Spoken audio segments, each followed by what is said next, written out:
Hey, how's it going, everybody? Obviously, we've got just about a week until the RLCS Winter Major in San Diego. And a lot of people have been asking about the details, what the specifics are, what they should know, what they shouldn't know. So in today's video, we're going to break it down step by step. This also comes in pairing with RL Esports staff releasing the Winter Major Primer and Onsite Guide, which provides us a lot of really good things. Primarily, when doors open, when certain matches are going to be covered, how many streams they're going to be, all that kind of stuff. For those unfamiliar, Winter Major, 16 teams internationally going to go and compete for $310,000, following the same formats and all the specifics that have happened already throughout 3 regionals. But we've had a little bit of downtime, roughly about 3 weeks, 4 weeks in between.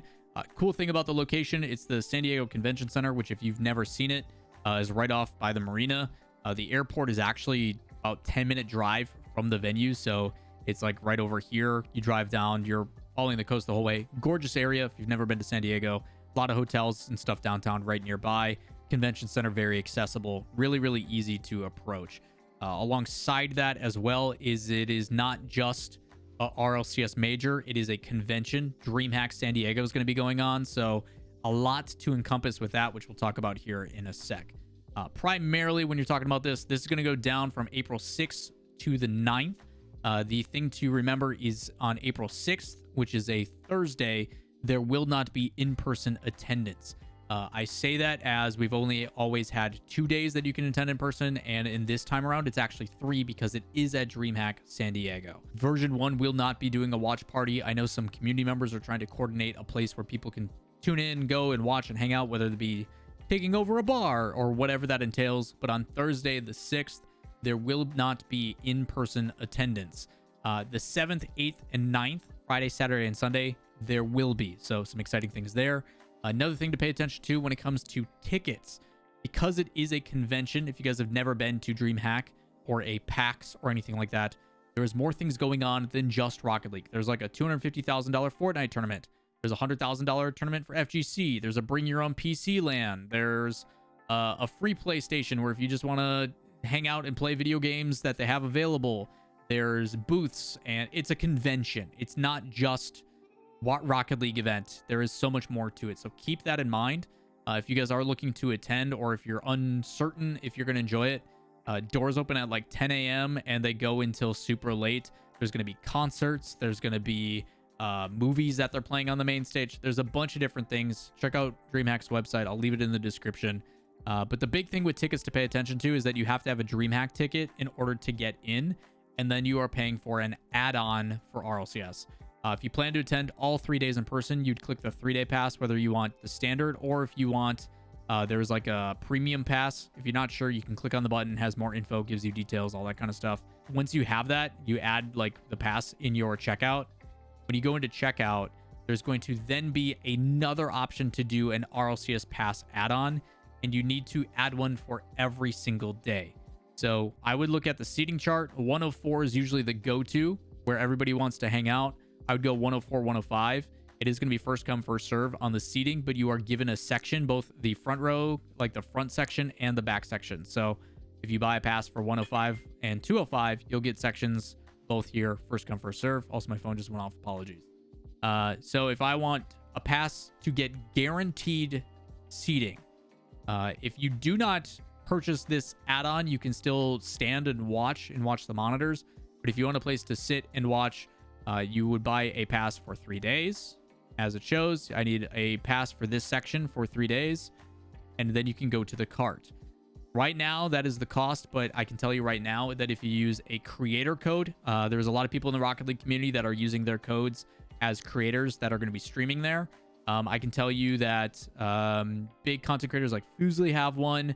I think G1 Esports also has one, but if you type in that creator code and apply it, it'll save you 30% off, and it'll give you a discount. Just keeping that in mind for y'all. Whatever creator you want to use does not matter. They give a 30% discount on ticket sales. So keep that in mind. As for the qualified teams, we know our 16 teams. At APAC, we got Gladiators. Gaming Gladiators are right now boot camping at James Bot's location where he does Turf Wars, the 1v1 tournament he did with Rizzo. In Europe, you've got K-Corp, Team Liquid, Oxygen, Team Vitality, and G1. Vitality and G1 obviously replacing Moist and BDS, which is pretty crazy. MENA, you've got obviously Falcons, even though Rule 1 ended up winning the most recent event. Still didn't have enough points. They needed a bigger gap between them and Falcons. So Falcons, again, holding down the fort. Potential that they're looking for a new coach, potentially. Interested to see what happens with Falcons. Over in NA, you got FaZe, Genji, G2, Complexity, and Dignitas being the newcomers. Glad to see Complexity living up to the expectation I set for them back before the season started. And Dignitas, no expectations. Hopefully they can come in and turn some heads with that young roster. On the other side of things, no V1, no Space Station. Pretty crazy stuff. Over in OCE, Ground Zero and Pioneers, as always, but rosters are completely different. And then South America, no club. You got Team Secret and Crew. KV1 is coming back, which is really, really cool. Do not take those teams lightly. Some pretty exciting stuff across the board there. I'll do further breakdowns potentially in other videos. As for the format, same as always. You've got a 16-team round-robin tournament into single elimination. If you're unfamiliar of how that works, you've got 4 groups of 4. If you are the first place coming out, you get a guaranteed quarterfinal place, which is top 8 in the playoffs. If you are last place, you are eliminated. And if you're 2 or 3, you are playing round 1 elimination matches. Pretty straightforward. It's the exact same as what the Winter Split has been. What that means, though, is that there is going to be 4 days of broadcasts, and there's going to be different channels for each of those. On April 6th, which is Thursday, they're going to be doing the group stages, rounds 1 and 2 for every group. The way they are able to do this is you have these two matches across the board. So that's 16 matches they're going to be covering on Thursday. The way they're doing this is they are having an A stream and a B stream, which they detail in here. There is going to be the Rocket League Twitch channel, which is where you guys always watch. And then there will also be the Rocket League Esports Twitch channel as well. If you want links to those, they do have them in this document, which I'll put in the description. But that'll only be on Thursday. Only on Thursday, you'll have the 2 streams going because there's 16 matches that have to be covered. Figure an 8 to 9 hour broadcast with the pre-show. It's going to be pretty long. On the 7th, which is Friday, it is just round 3. Only round 3, which is going to be all of these matches. So another 8 matches, another 8 to 9 hour broadcast. Pretty straightforward. When it comes then to Saturday, they're doing the first round of playoffs, the elimination, as well as the quarterfinals. But only 2 of them, which is pretty interesting. So you're talking on Saturday, you're going to get these matches as well as 2 of the quarterfinals. Which ones, I don't know. If I'm someone who is competing, I do not want to play my quarterfinals on that day because on Championship Sunday, they're going to do the rest of the quarterfinals, the semifinals, and the grand finals. Benefit is they have shortened the time. Usually they do the entire playoff bracket on the final day, which is 7 matches. It's way too long. So they've shortened it to 5, which is pretty great. The other side of that, though, is if I'm a team that gets to play in quarterfinals and then play semifinals after and then go into the grand finals, I have real-time competitive experience and warm-up to play and can build momentum. So if I'm a team, I want to play in the second quarterfinals on Sunday because if I win that quarterfinals, then I have an hour break. I then play my semifinals match and then go into the grand finals warmed up. So pretty big advantage. Usually conventions close a little bit earlier on those days. So I assume they are running up against the gun when it comes to time constraints. So something to consider there. Also, if you do not speak English, there is alternative streams, Portuguese, French, Spanish, Dutch, and Japanese, which I think is really cool. And last but not least, you got Rizzo and Athena's watch party going on as well, where the players usually after the streams go onto the stream. They talk a little bit more candid responses, some insight, which is really cool. You get some fun behind the scenes moments. Really happy they're bringing this back. I wish Psyonix would do more of like a Drive to Survive type content where they followed all the teams and heavily produced it. But this is a good alternative for what it is. Rizzo Athena's, most people tune into this instead of the main broadcast because of the insight and the comedic hilarity you get from the players after their matches. So as for Onsite Information, doors open at 10 a.m. Pacific. That is 1 p.m. Eastern, which is when the pre-show will start.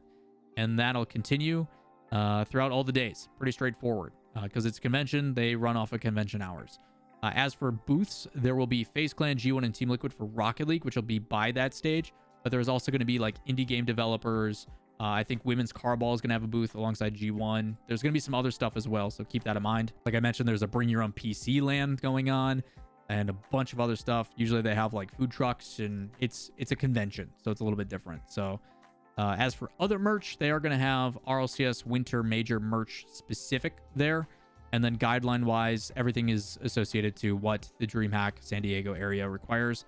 If you want more details on that, links to DreamHack San Diego. This website has all the details that you need about where things are, how things apply, what events are going on, all that kind of stuff. So if you want to research on that, I'll link that down below as well.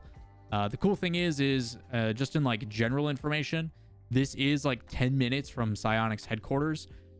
You're also talking about when they released Deadeye Canyon Oasis variant, that there is hinting at an announcement in 2 to 3 weeks. A lot of people are hoping that it's Unreal Engine 5. I don't know if it will be because of Counter-Strike 2 and Fortnite recently. Maybe that is what this is leading to, but ultimately we do not know. So hopefully a big announcement while in San Diego, but you just don't know with Psionics. It's been pretty hush-hush. So you might want to tune in to see if that happens. Otherwise, it'll be blasted all over social media and Twitter and everything when the time does come. So with that said, that is everything you need to know about the Winter Major. If you have additional questions, comments, concerns, let me know in the comments down below. Stop by the Twitch channel. Links to all of my socials are in the description down below. Like and follow, subscribe, comments, all that kind of stuff. I try to get this one done as quickly as possible. So if you guys have any other questions, let me know. We'll get to them. And I will be attending. So I will see you there. If you guys see me there in person, feel free to say hi. Don't be afraid to ask for photos. I know that may be the only chance you get to interact with me. So let me be the bad guy and be like, hey, I'm busy with this thing. Give me 1 second. And anybody who has gotten the opportunity to come up and say hi, I try to do the best of my ability to give the time and love it deserves. So it's very humbling for me and I appreciate it. But at the same time, I know it could be a very special moment for you guys as well. So I'm honored by it. I'm very humbled by it. So never be afraid. I hate getting tweets that are like, I was too nervous to come up. Don't. Please come say hi.